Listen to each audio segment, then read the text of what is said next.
Hi friends, మా ఇంట్లో ఎప్పుడు మటన్ తెచ్చినా కూడా నేను ఈ కర్రీ చేస్తాను. మీరు కూడా మటన్ తెచ్చుకున్నప్పుడు ఈ కర్రీ అయితే ఖచ్చితంగా ట్రై చేయండి.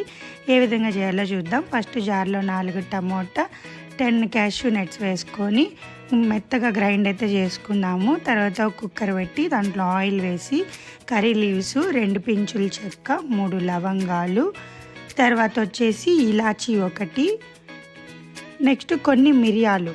మనం పెప్పర్ అయినా వేసుకోవచ్చు, మిరియాలైనా వేసుకోవచ్చు. అవి కొంచెం చిటుపటలాడి బాగా వేగేంత వరకు ఉంచండి. ఈ లోపల అవి వేగే లోపల సన్నగా ఆనియన్ అయితే మనం కట్ చేసుకుందాము.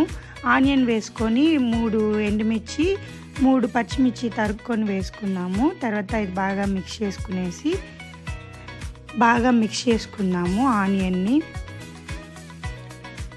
కలర్ఫుల్గా ఉంది కదా చూడడానికి. నేను ఇందులో అయితే సాల్ట్ వేసాను, ఎందుకంటే త్వరగా ఆనియన్ గోల్డెన్ బ్రౌన్కి వస్తుంది. గోల్డెన్ బ్రౌన్కి వచ్చిన తర్వాత మనము దీంట్లో అల్లం వెల్లి పేస్ట్ 2 స్పూన్స్ వేసుకున్నాము.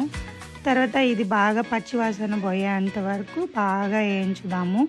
వేయించిన తర్వాత ఆ అల్లం వెల్లి పేస్ట్ చూసారా, ఆనియన్స్కి అన్నీ అతుక్కోవాలి. ఆ తర్వాత మనం తెచ్చుకున్న 3/4 kg మటన్ అయితే వేసుకునేద్దాము. ఇది బాగా అల్లం వెల్లి పేస్ట్ ఆనియన్ పచ్చిమిర్చిలో బాగా మిక్స్ అయ్యేలాగా బాగా కలుపుకుందాము.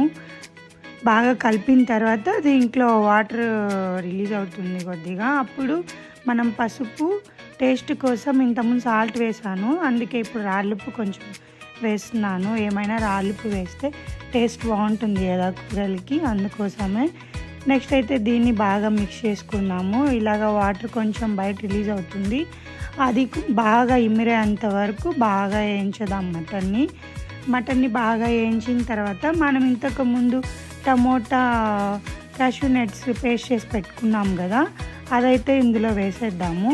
ఇది కూడా బాగా పచ్చివాసన పోయేంత వరకు బాగా వేగనిచ్చి మిక్స్ చేసి ఒక 2 మినిట్స్ 3 మినిట్స్ అట్లే వదిలేయండి.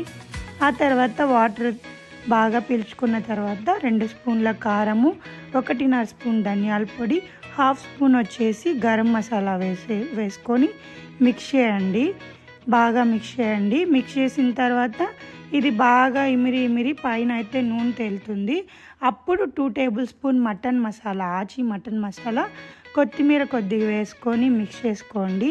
ఈ విధంగా అయితే మసాలా అంతా కింద అడుగట్టిన తర్వాత మనకి కొంచెం గ్రేవీగా కావాలంటే వాటర్ తక్కువ పోసుకోండి, కొంచెం వాటర్గా కావాలంటే వాటర్ ఎక్కువ పోసుకోండి. నేనైతే 2 కప్ వాటర్ అయితే యాడ్ చేసుకున్నాను. నేను ఒక 10 విజిల్స్ అయితే పెట్టుకున్నాను, మటన్ కదా అనేసి. ఫైనల్లో కొత్తిమీర పెట్టేసి కుక్కర్ మూత అయితే పెట్టేయండి. ఈ రెసిపీ నిజంగా చాలా బాగుంటుంది. విజిల్స్ వచ్చిన తర్వాత మీరు కొంతసేపు తర్వాత ఓపెన్ చేసుకోండి.